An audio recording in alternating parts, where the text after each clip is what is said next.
Right, yes, I am a crab, be damaging cable in the cross. Over there, be a boy, selling a bar, nay, a barber soon. Na there music care, we see, Obi here, Duff to be able more than a fit to move company, actually.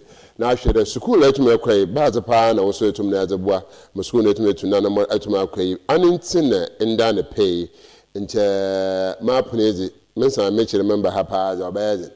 Now, so, actually, there you to me to the money found to you when it does. I you to me, you know. Or here community and then or boy school Sahoro. And see, as a HR bar, there a student to me school or Abraham dear school. In Canada was a JSS in the JHS, SHS, junior high school. I miss my uncle KG, my uncle nursery, straight to class where I want to go a killer's room. So a quite class one contain near the school, I born a killer's room, papa. And say, what's a killing now? I feel the killer chair. And say, Yabba, but so you should say, a student. At the power by to me that boy school and then no we more than if you to me to an okay and instead of pay inside can your students for or your mention ha in your born come is it pay Omar Bin Abdullah to my children name answer na e be de honezino yen kohwe mpemfosis itu ana man itu ana marapa ana marapa botu aboboa na itumre so ana achesiwa utumutu no do yen kohwe az embraces ya in school motto. Yes, knowledge is power. Even Boten and also in painful when you order. What kind of knowledge is power? Two when you see, even as a child.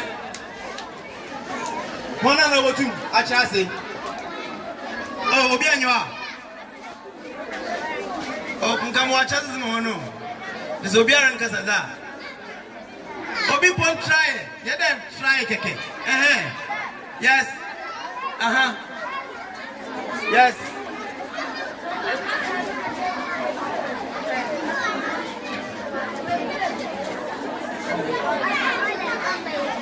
I didn't see in school motto. Yes, knowledge is power. Even Boten and also in painful when you order. What kind of knowledge is power? Two when you see, even as a child. One another two, a chassis. Oh, Obianua. Oh, come watch us in Mono. This Obian Casada. Obi Pon try, let them try, Keke. Right, yes, I hear but you were on your MUSAH KOFI AMISSAH, the vice president of the all students, 1999. Hey, 1997. The man also you were on your IQBAL,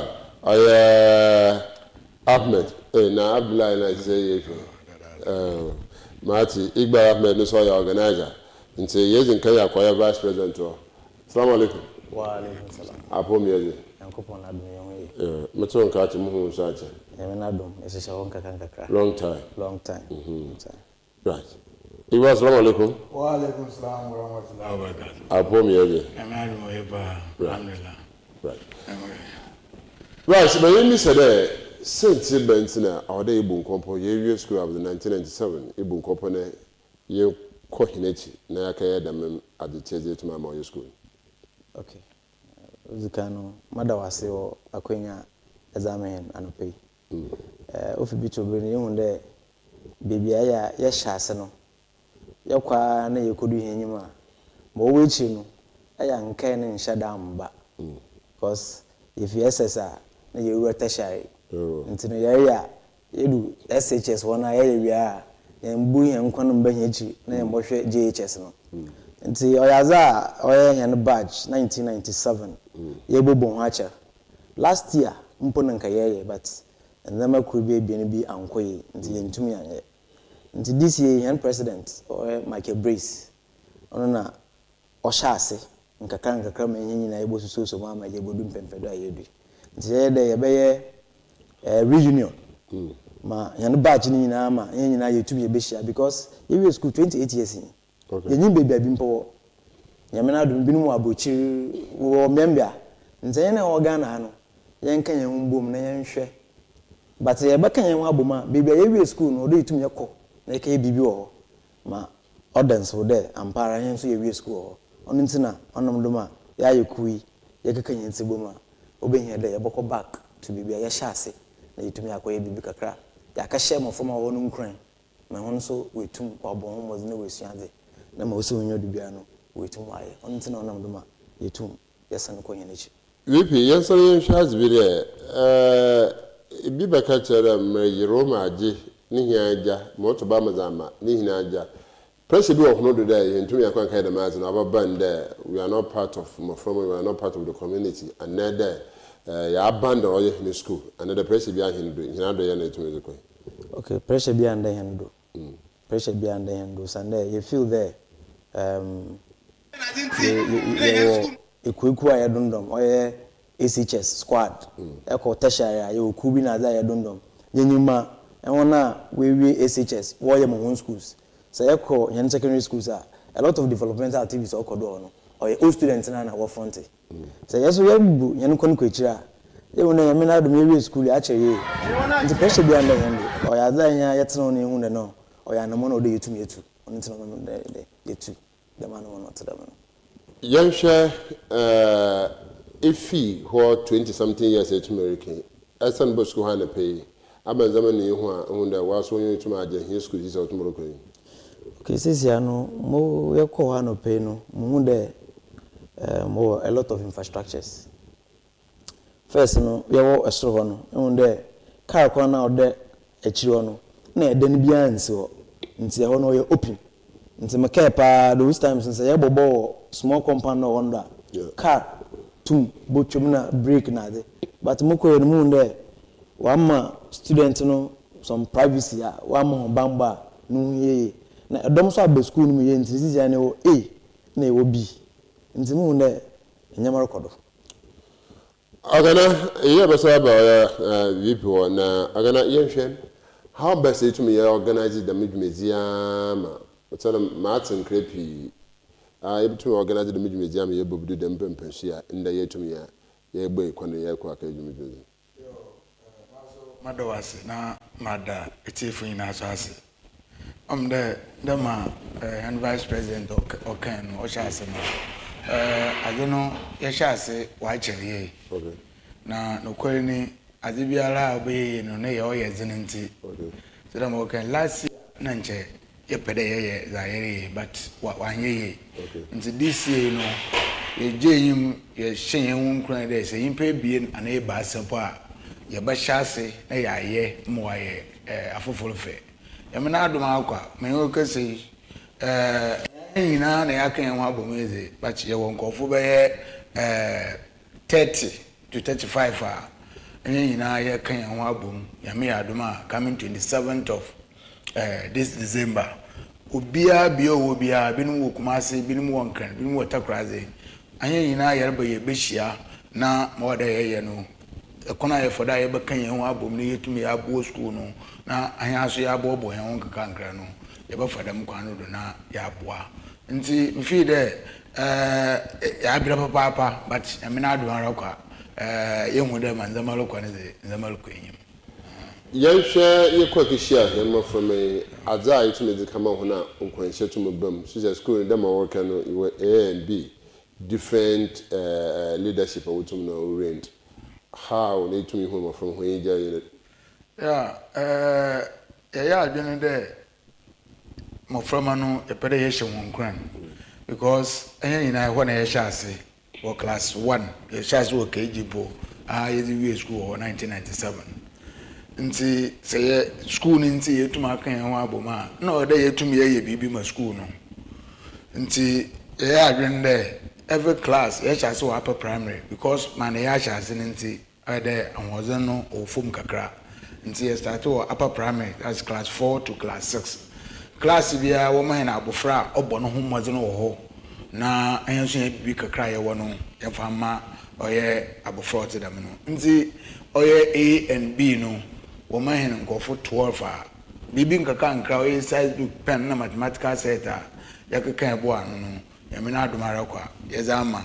from our what them ma bibi record mo ye nje point there exercise book no on ye ordinary size book iye group na ngasa herizin no we exercise book na chiri ya pede ya yazi mo chemo from anu nkran ma wo sua aze adwen bi wo henitiri mu kra there ono the ankanche one mom but mo from no as time goes on o cho BC na ye hu the result okonyima ye bobo a yebotum na ya bobo mo from a wotum na wabo mo maze na wako him no nti yegudo a ye hwema nzama akodo kama right yegudo a ye hwema nzama akodo kana onua Kobina Yusuf asare hwene Kobina ayefo na tuma hwehwe hina afa nti bamaza woso tuma bese na message na tuma da ba bia tuma hwehwe hina your student Abraham Media School sisi was Abura AHMED Basic School AHMED Basic School B, but I hear one top. If you are so an equal top,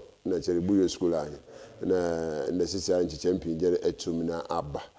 You share the impact of donations. There's a equal care do your son, 2 minutes the more school. Impact of tomorrow from Honodo, and I young say yellow discipline, Yaka care donation, no. Aba impact of tomorrow by Hinundo, to me, young say he didn't quay, another to the dama. Na vipo American no you both share your schools are Casipia na you call your senior high school but donations are Casipi or tomorrow more school basically would be able to get if young care there or we are your basic if you're tomorrow the bar and VC funny vice young share the impact of tomorrow by one person is in number from songs abano bebre ozikano ehena ya adoye no yetumi nya self fulfillment bi na omehen akwenye bi o hyehin nkran de na omehen anyije de bibia yewie school ye hyase no ye no so nyame na adom wetum abonye me yedu mpempenu bi a yetum ya akwenye echi na ya akoye bibi dem ye zama mofoma wo ho a wo sua de sesi ara one of the impact no so in there mofoma na nkasa no so o hyehin nkran mo ohun de the future is bright because no chere hono enso ye mo training bi there so we school a won won kai mo nechi na won tum mbra na won boboa school no and but airport since on nam do ma ye there there and we want to thank you too for giving us this opportunity you know it is going everywhere so that other year groups can also take a cue from it na we tum wa go back to one school a wa shase ye mi de bi no mo ye bi but say yen more or my school so name abenyama e ho ketenkete bi o bia no enso mpo yetu yabo school name abeyema yen hwe eyin hechiche situmizin komono no oto ogbo ha manje in terms of okay wadwem de mo from ogbo homozo ebutu yabo mo from homozo mbo accident worko hini motabe school was hechiche bi aba be hechiche obi director to me the wisdom komo no what is the future of your children so mo from the ndade bi ayi hondo one champion we in the school say the be ayo na our head teacher in the road nti head teachers so hu zun kuma ohun dem from when the do we a chill we me ho butu akon anyima right no call the future is bright but oye ejuma bebre because onye easy say yehwe nda yen wiaze ma ayana you the distractions no odoso wo mofama no honafa nyame bebre na they have been exposed to nti oma addition yedzen nti anope yakọ bia na yani achechefo no bi twetwe nkomo oye no kode nyene suafo no honaso ayedzen sabe nya hope bibia mo tete an nti ejuma no oye ejuma so but yabe ne nkaka nkra the unfortunate thing in there mafama aba no e ka asam che na wonte nti o ma o ye difficult na madam kubire ka o ye difficult o ma ke script bi ene hu de mozemba no onkoye kra but ye hye won kra de the man no tete nkaka nkra nti ma ma ompa aba ye nkodo na ye hye hon na wonsu ade na o ye mene pe a mozemba no obokoso mozemba obokoso nti boko ye nu IQBAL ho no so ye yakobon komo kakra na ansan Nazima wotum oguda wotum na wo share your view or your online Gabriel Nana Mesa entry also well done Mr. Kweku Ahmed and Mr.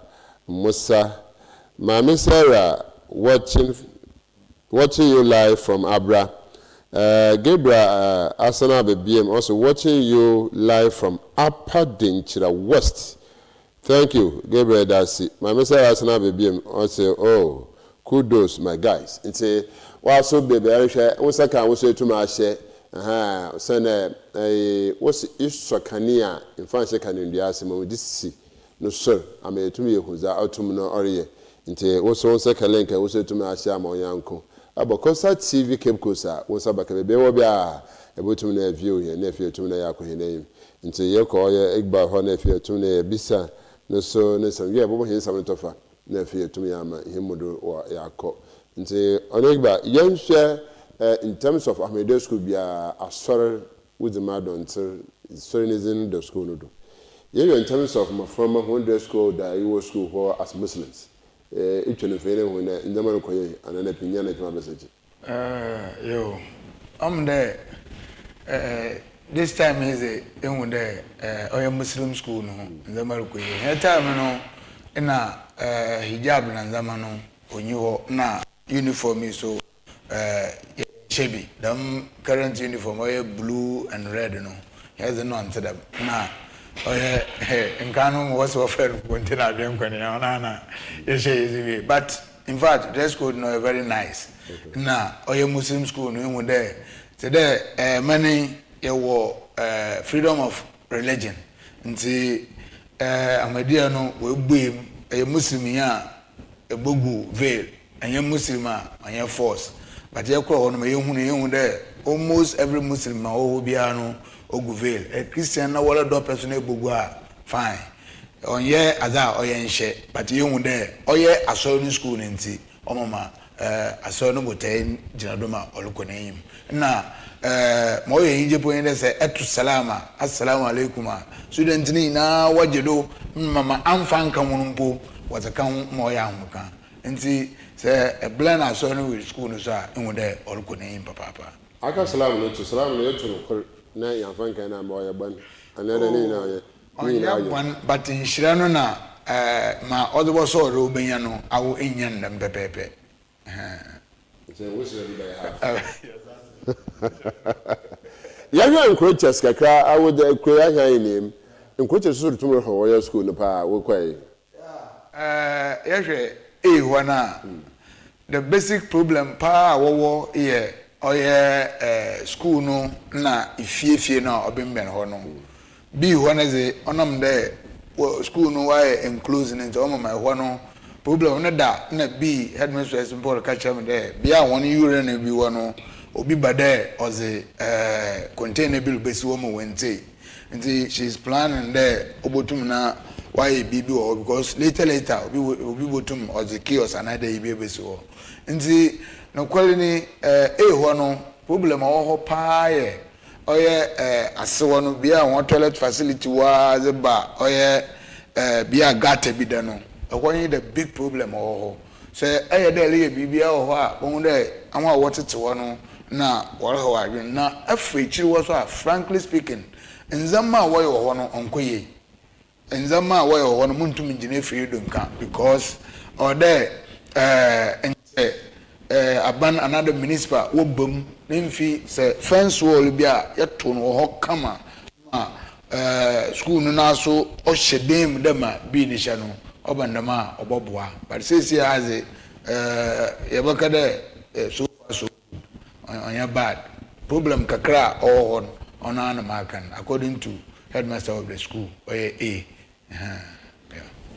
right so ko emro ho na antare mama hinumodo na ansa ba ko vice wono no igba wasmo zewi onye ama vice kasa amema wasama ozewi inde CCR 1997 ya me nche enyanze ya butan de other year groups ni na nche wo ba peja wono ma vice ozin kan no na inde onomre ye wi a yakọ SS na yakọta share ni nti wi adodo na monenwa wo SS no dan oye basic school na wo chase no nti ye basre de obiara owie Abraham Edia bibia we kodu bia no ye mbo hen kompo na ye mbo hwe school no sesi ya me na adom oroko na yim kakra e wa na ye chase nti school no otum kwenyim bebre a bon de ye nem bibia la ye bo wo ye hu nti ye tutosre all student a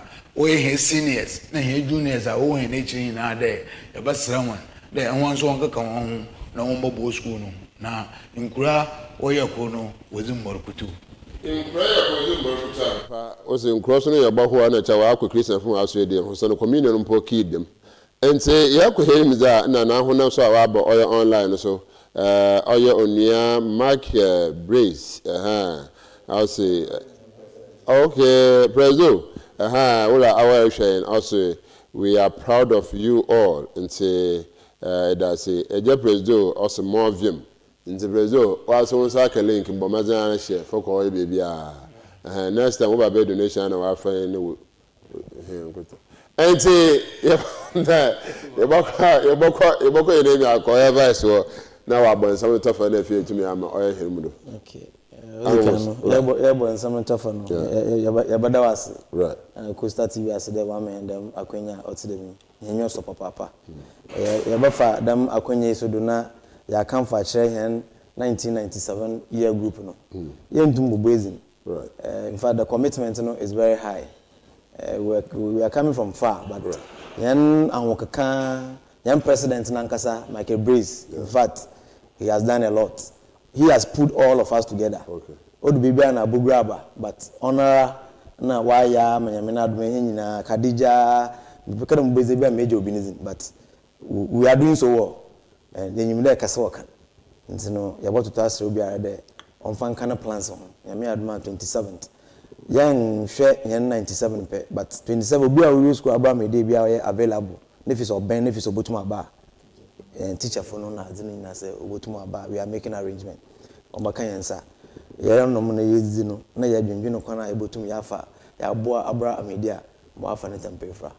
So, anytime be able to be able more a crew able to get this if you're from one as now, one back a hound, wait to waste chancy, no wasting ye.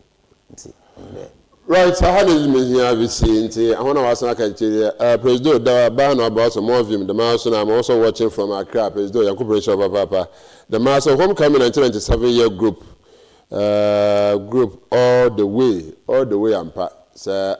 Abba had me who be biara, and Bahamas over Coquinton and Catanquanamla.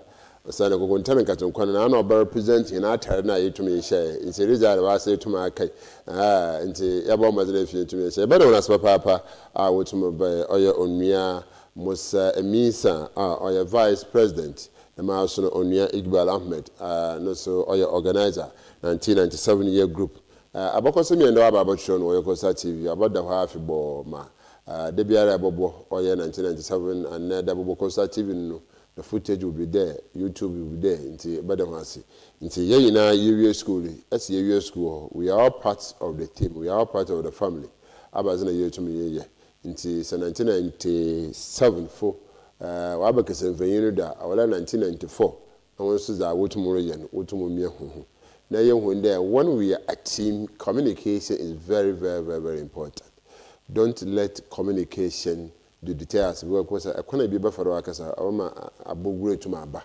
And so I don't want to say copy communication. But be feed there. You are too big. So be feed there. You are too big into our appear ship in Hodo. And Cooper maybe I would tell her I'm a J coon because Elqua still now you live. But I have faith they ain't able to have one.